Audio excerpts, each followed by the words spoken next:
Hello guys, welcome back to my 73 vlogs. తిరుపతిలో ఈరోజు morning 5 o'clock నుంచి దుమ్ము దులిపేసిందండి. ఎప్పుడు ఒక స్పేర్ రెయిన్ కోట్ అయితే బండిలో పెట్టుకోవాల్సి వస్తుంది.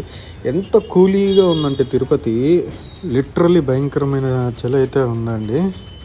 ఈ చలికి వేడివేడిగా బజ్జీలు తింటే దానికైతే వేరుగా ఉంటుంది. మీకు కూడా ఈ వర్షానికి ఏం తినాలనిపిస్తుందో కామెంట్ అయితే చేయండి. సబ్స్క్రైబ్ మాత్రం చేసుకోండి. ఫైనలీ ఇది వీడియో నచ్చితే లైక్ చేయండి, షేర్ చేయండి, సబ్స్క్రైబ్ చేసుకోండి. Thank you for watching. జై హింద్.